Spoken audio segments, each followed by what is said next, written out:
Alright, so this is least squares video 2. Here's some applications. There's also a definition I'm going to give in here, so here are some examples. And there's a definition that I forgot to give in the first video, but it's really simple. That's okay. It's even better with an example. So take a look at this vector equation. Actually, let's do this as a system of equations. So we'll do x plus 2y equals 6, x plus y equals 4, and x minus y equals 1. Now, just a quick note about this. The first two of these together, they have a single solution. X equals 2, y equals 2. But this solution fails here. So what this means is that the overall system, right, the full system has no solution.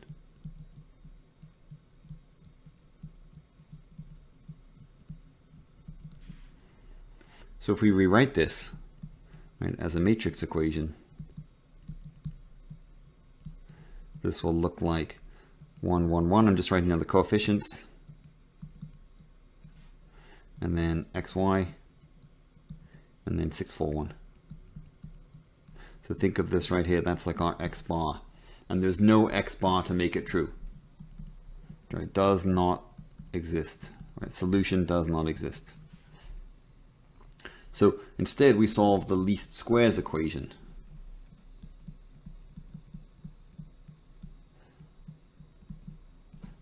So again, just to remember, instead of what's going on here is instead of solving this, we solve this. And notice the x hat becomes an x bar because we're not solving for x, we're solving for x hat, the least squared solution. So this gets replaced by this. So we take our A, we write transpose down.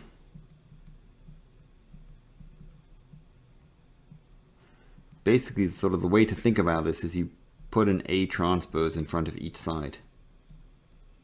And then what I'm going to do is here, I'm going to write x hat. I'm not writing xy anymore because we cannot find xy. We're going to be really, really cautious and pedantic to keep in mind that it's not the x and y we're finding. All right, so just to be, I'll do this in red as a warning. This is no longer x and y, which don't exist.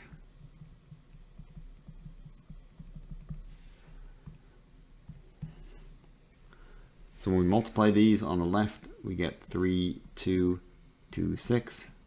I'll only go so far here.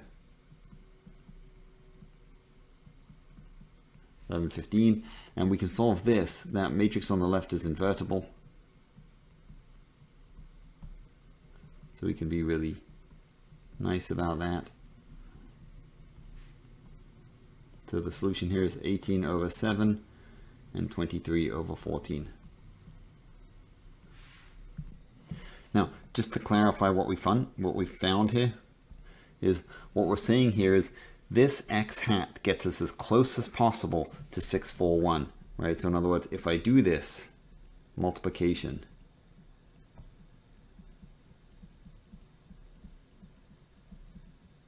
we won't get 6, 4, 1, right? So this is not equal to 6, 4, 1 because that would be a solution. But it's as close as possible.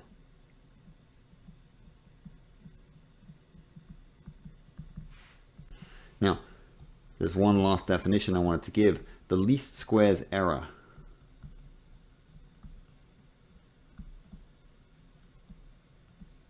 This answers the question, how close is it? So this equals the magnitude of ax hat minus b. Right? So here, in this example, it's the magnitude of 1, 2, 1, 1, 1, negative 1, times 18 sevenths, 23 14ths, minus 6, 4, 1. In other words, they're not the same, so it's not 0. But this is how close they can get. This is equal to 929 over 0.3476, which is approximately, just for reference, 0.2673. That's the closest you will get. Right? You will not get anything else. In other words, A times anything else, if you take the difference between that and B, you will get something bigger than this number. Right? So just to be clear, for any x hat, if you do this calculation, right, it will be greater than or equal to 929 over 3476. Right? Like, that's the smallest you could get. It's the least possible error. So let me clear the screen, do one more.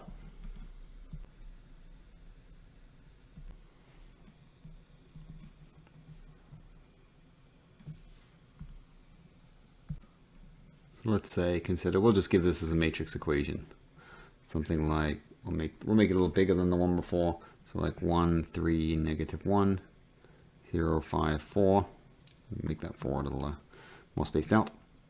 1, 0, 2, and 0, 0, 1. And we'll set this equal to, say, 1, 2, 3, 4. This has no solution. Not going to worry about proving that right now. So the point is, we can find the least squares solution. And all we do is we just sort of tag that transpose on each side.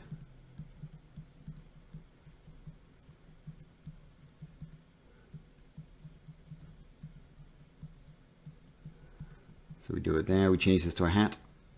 So don't forget this, because we don't want to believe. It's a common mistake to just leave the x there, but it's important to realize that we're not solving the original system.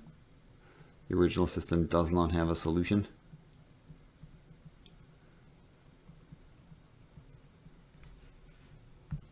So when we do this on the left hand side, we get 2, 3, 1, 3, 34, 17, 1, 17, 22. On the right hand side, we get 4, 13, 17. This absolutely will have a solution.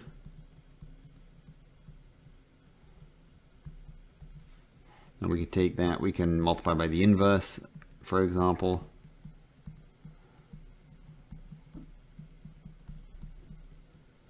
To get it.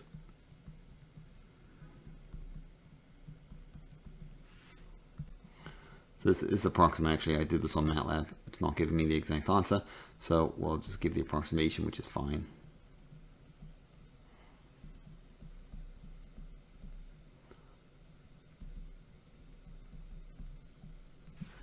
And again, the same meaning as before, so the least squares error here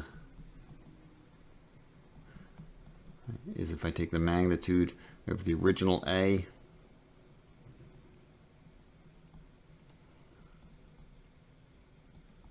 multiplied by this particular solution and subtract the goal. This will not be 0, because if it were 0, that would have mean we found a solution.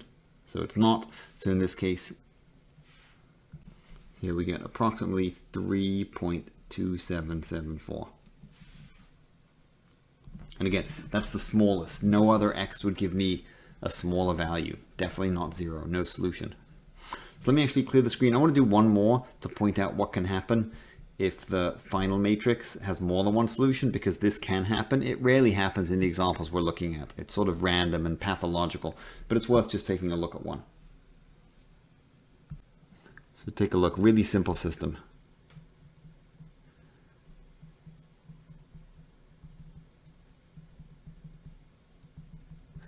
Right, so this system, x plus 2y equals 3 and equals 5.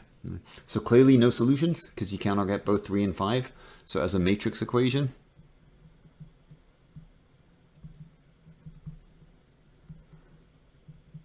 we get 1, 2, 1, 2, xy equals 3, 5. So again, doesn't work. So it's worth noting here that the columns here, these are linearly dependent. Right, like this doesn't matter to the method, but just sort of keep it in mind for now. So if we do the least squares approach, we take that transpose, and again, this isn't really xy, so I'll just put a big hat over it just to remind me that we're not really getting xy. So if we simplify this, this is what we get. We get 2, 4, 4, 8 xy hat equal 8, 16.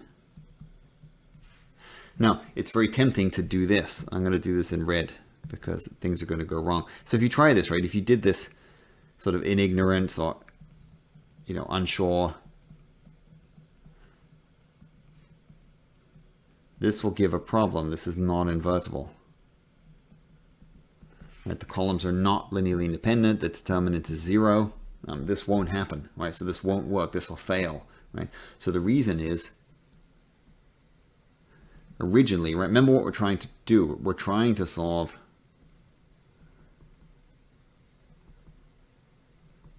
it's worth taking a trip back and say we're attempting to solve this.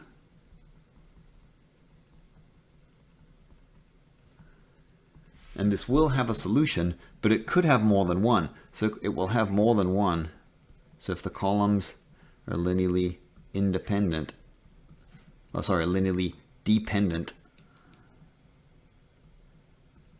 there's more than one solution. And again, this rarely happens, but that's happened here.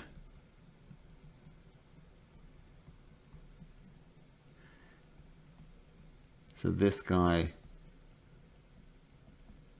has more than one least squares solution. Now, it's worth noting, just as a side comment, is some authors, some books, for example, will say that you only have a least squares solution if the columns of A are linearly independent. So they won't sort of get into this trap. But this sort of varies from author to author. So just as sort of a little note, right, almost all the time, unless I'm trying to give you something sneaky and I'll let you know, right, almost always the columns of A are linearly independent, and there exists only one there. Let's say there is a unique least square solution. So just something to keep in mind, that this sort of weird example will almost never come up for us, and we're going to be using this in applications in the next section anyway, and the applications will have nice solutions.